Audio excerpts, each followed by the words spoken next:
ആദ്യം ഞാൻ ശ്രീ ഗോവിന്ദൻകുട്ടിയിലേക്ക് പോവുകയാണ്. ശ്രീ ഗോവിന്ദൻകുട്ടി, അങ്ങയുടെ മകൻ ഗണേഷ് ആക്കൂറിനെ അടക്കം 3 വിദ്യാർത്ഥി നേതാക്കളെ, KSU പ്രവർത്തകരെ മുഖം മൂടി അണിയിച്ച് കൈവിലങ്ങണിയിച്ചിട്ടാണ് കോടതിയിലേക്ക് കൊണ്ടുപോയത്.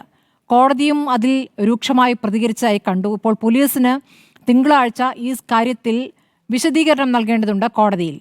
അങ്ങുണ്ടായിരുന്നു കോടതിയിൽ മകനെ കൊണ്ടുപോകുമ്പോൾ, അവിടെ അങ്ങയെ കൂടി കണ്ടിരുന്നു. എന്താണ് ഈ അനുഭവത്തെക്കുറിച്ച് പറയാനുള്ളത്? എന്താണ് പോലീസ് മകനോട് ചെയ്തത്?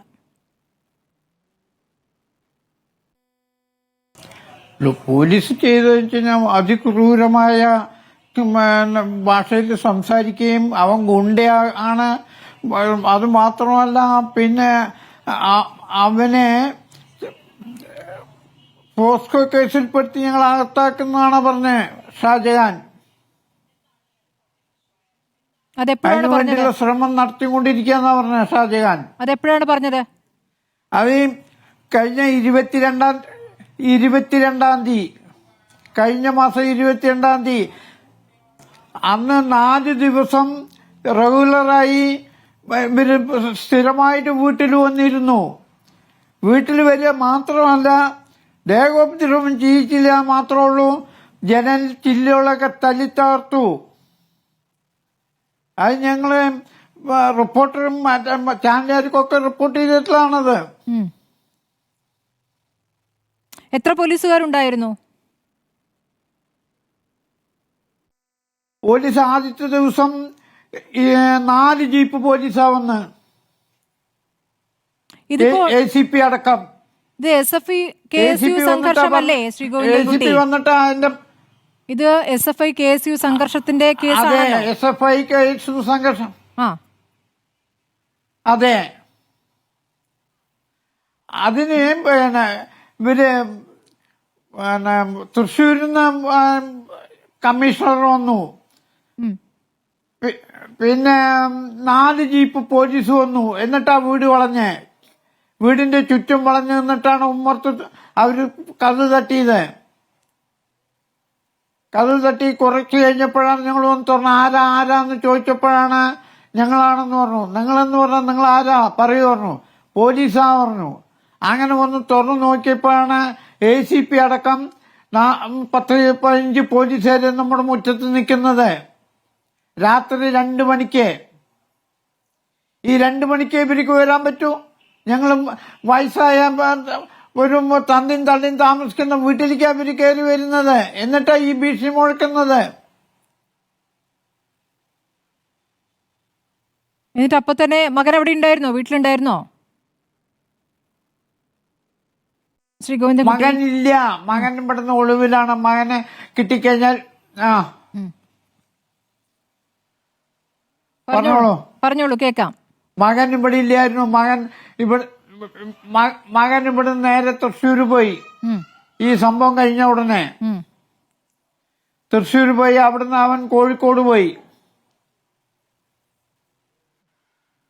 കോഴിക്കോട്ട് നിന്നാണ് ഇവര് പിടിച്ചത്.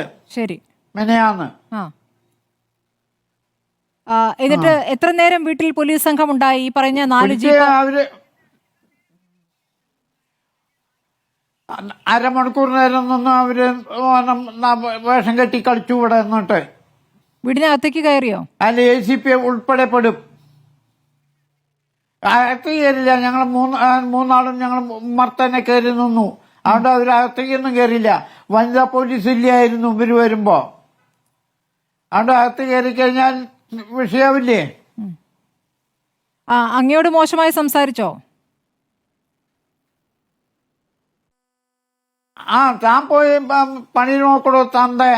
എന്റെ ഭാര്യയുടെ തന്തയ്ക്ക് വിളിച്ചു. മകളോട് പറയണ പോടി ഇരിക്കലേ, അകത്ത് പോയിരിക്കലേ പെണ്ണെ എന്നുള്ള ഭാഷകളൊക്കെയാണ് സംസാരിച്ചത്. അതിനുശേഷം വളരെ മോശമായിട്ട്. ഷാജഹാനാണ് സംസാരിച്ചത്. ഷാജഹാനാണ് സംസാരിക്കുന്നത്. ഷാജഹാൻ മാത്രമാണ് സംസാരിക്കുന്നത് അല്ലേ? ഷാജഹാൻ ശരിക്ക് സംസാരിച്ചത് ഷാജഹാൻ മാത്രമാണ്, വേറെ ആരുമല്ല. ഷാജഹാനാ പറഞ്ഞ എല്ലൊക്കെ ഊരുന്ന തന്റെ മകനെ കൈ കിട്ടിയാന്ന് പറഞ്ഞു. അതിനുശേഷം മകനെ കോഴിക്കോട് നിന്ന് അറസ്റ്റ് ചെയ്യുന്നു. അറസ്റ്റ് ചെയ്തു. അതിനുശേഷം പിന്നെ 4 തവണ പിന്നെയും കയറി ഇറങ്ങി ഇവിടെ. നിങ്ങളുടെ വീട്ടിൽ മാത്രമാണോ? ബന്ധു വീടുകളിലേക്കും പോയി? ഗേറ്റ് പൂട്ടിയിട്ട് കഴിഞ്ഞാൽ മതിയാ. ബന്ധു വീടുകളിലേക്കും പോയി ഭീഷണിപ്പെടുത്തിയെന്ന് അങ്ങ് നേരത്തെ പറയുന്നത് പറഞ്ഞാൽ എന്റെ ചെറേമ്മടോടിക്ക് പോയി. എന്റെ വീടിന് നേരെ മുന്നിലാ ചെറേമ്മ. അവർ 80-85 വയസ്സായിട്ടുള്ളവരാണ് 2 പാർട്ടികള്. അവര് മാത്രമുള്ളൂടെ. അവിടെ ചെന്ന് ഗേറ്റും തട്ടി അവര് വിളിച്ചുണർത്തിയിട്ട് പറഞ്ഞു ഗണേശനെ ഇറക്കി വിട്. അപ്പൊ ഗണേശനെ ഞങ്ങൾ അറിയില്ല. അവര് പറഞ്ഞു ഞങ്ങൾ അറിയില്ല, ഇവിടെ ഇല്ല ഗണേശൻ എന്ന് പറഞ്ഞു. അതൊക്കെ കഴിഞ്ഞ് അവരങ്ങനെ നേരെ പിന്നെയും വീട്ടിലേക്ക് വന്നു. മകനെ കോടതിയിൽ ഹാജരാക്കുന്ന സമയം അറിഞ്ഞിട്ട് അങ്ങ് പോയതാണോ കോടതിയിൽ? അപ്പോഴാണോ ഈ മകനെ മുഖം മൂടിയിട്ട് കൊണ്ടുവരുന്ന കണ്ടത്? അതെ അതെ അതെ മകൻ സമയം പറഞ്ഞിട്ടുണ്ടായിരുന്നു, എത്ര മണിക്ക് വരും, ആ സമയത്ത് വന്നാൽ കാണാന്ന് പറഞ്ഞു. ഞാൻ ചെന്ന സമയത്ത് മകൻ പറഞ്ഞത്, എന്നെ കണ്ടോർന്ന് പറഞ്ഞ അച്ഛൻ ഞാനൊക്കെ കൊലപ്പുള്ളിയാണ്, കൊല ചെയ്തിട്ട് വന്നിട്ടുള്ള ആളാണ്, അതാണ് ഞങ്ങൾക്ക് ഈ ദുരവസ്ഥ ഉണ്ടായത്, ഒന്നും മിണ്ടണ്ടാവുന്നു. ഞാൻ പറഞ്ഞു അപ്പോൾ അവരോട്, നിങ്ങൾ കയ്യാമഴിക്കരുത്, തലയിൽ മോമുടി അഴിക്കരുത്, പോലീസ് പറഞ്ഞാലും നിങ്ങൾ ചെയ്യരുത്, തട്ടിത്തെറിപ്പിച്ചോളൂ അവരെ. എന്നിട്ട് മജിസ്ട്രേറ്റിന്റെ മുന്നിൽ പോണം, മജിസ്ട്രേറ്റ് കാണട്ടേത്, അയാൾ വിധി പറയട്ടെ. മകൻ എത്ര വയസ്സുണ്ട്? മകന് 26 വയസ്സ്. കൂടെ ഉണ്ടായിരുന്ന മകൻ നിമിത്താണ് നമ്മൾ പറഞ്ഞോളൂ. കൂടെ ഉണ്ടായിരുന്നവരൊക്കെ കോളേജ് വിദ്യാർത്ഥികളാണ്. ഒരാളെ ഒറ്റപ്പാലം പഠിക്കുന്നു, ഒരുത്തൻ കിള്ളിമംഗലം കോളേജിൽ പഠിക്കുന്നു. മകൻ പഠിക്കുകയാണോ? പഠിത്തം നിർത്തിയിട്ട് പഠിക്കാൻ കഴിവില്ല, ഇനി ഞങ്ങൾക്ക് പഠിപ്പിക്കാൻ കഴിവില്ല. അപ്പൊ ഞാൻ എന്ത് ചെയ്തു, കിള്ളിമംഗലം ഫാർമേഴ്സ് ബാങ്കിലെ ഡ്രൈവറായിട്ട് അവൻ ജോലി ചെയ്യുന്നു. ഈ സമരത്തിന്റെ ഭാഗമായത് എങ്ങനെയാണ്? ഈ അടിയുടെ തുടക്കം അറിയേണ്ടത്. പറഞ്ഞോളൂ. സമരത്തിന്റെ ഭാഗമായത് ഞാൻ പറയാം. മാളയിൽ ഒരു പരിപാടി ഉണ്ടായില്ലേ, മാളയിൽ പരിപാടി ഉണ്ടായില്ലേ, പറഞ്ഞോളൂ. KSUSFI ആയിട്ട് സംഘർഷം ഉണ്ടായില്ലേ, അതിന് ശേഷം ഇവൻ ആ പരിപാടിയിൽ പങ്കെടുത്തിട്ടുണ്ടെന്നും പറഞ്ഞിട്ടാണ് SFIക്കാര് 6-7 ആള് കൂടിയിട്ട് ഇവനെ തല്ലിയത്, ബാങ്കിന്റെ ഉള്ളിൽ കയറി തല്ലി. അതിനുശേഷം ഇവൻ ഒരു തിരിച്ചടി എന്നുള്ള എനിക്ക് ഒരുത്തനെ ഒറ്റയ്ക്ക് കിട്ടിയപ്പോ അവനെ തിരിച്ച് തല്ലിയില്ല, തള്ളിയുള്ളൂ, അവനങ്ങനെ വീണു. എന്നിട്ട് ഈ മുഖം മൂടിയിട്ട് ഒരാളെ തല്ലാനോ പറഞ്ഞോളൂ. മുഖം മൂടിയിട്ട് കൊണ്ടുവന്നതിനെ കുറിച്ച് പോലീസ് എന്താ പറഞ്ഞത്? ഞങ്ങൾ കോടതി കാണുന്നത്. അതെ, പോലീസ് എന്താണ് അതിന് പറഞ്ഞത്?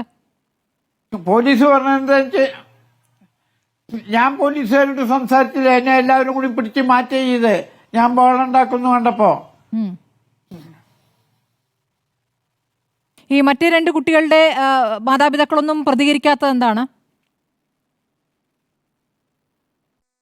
അല്ല, അവര് പ്രതികരിക്കാത്ത, അവർക്കൊന്നും ഒരു കഴിവില്ല. അവരൊക്കെ സാധാരണക്കാരെയും വെച്ച് സാധാരണക്കാരായി ജീവിക്കുന്നവരാണ്.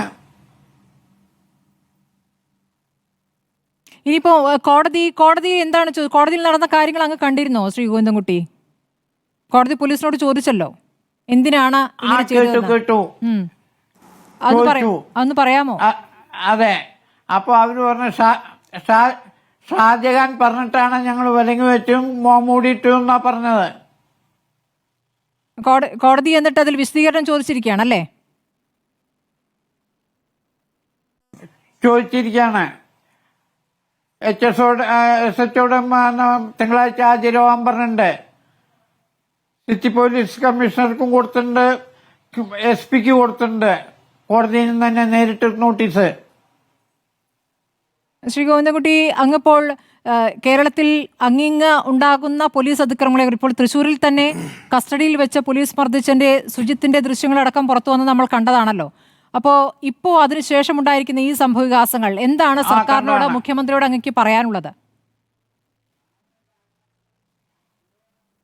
മുഖ്യമന്ത്രി ഒരു സാധാരണക്കാരനെയൊക്കെ വഷളായ മുഖ്യമന്ത്രി. ഇതുവരെ കേരളം, എനിക്ക് 75 വയസ്സായി, ഇന്ന് വരയ്ക്കും കേരളത്തിൽ ഇതുപോലൊരു മുഖ്യമന്ത്രിയെ കണ്ടിട്ടില്ല.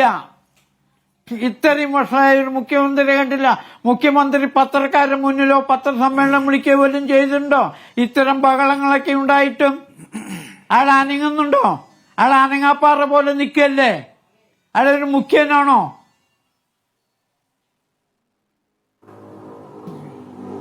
ശരി, ഒരു അച്ഛൻ്റെ സങ്കടമാണ് നമ്മൾ കേട്ടുകൊണ്ടിരിക്കുന്നത്.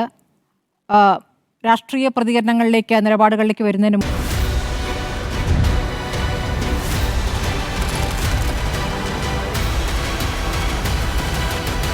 ഡിബേറ്റ് വിത്ത് സ്മൃതി പരുത്തിക്കാട്.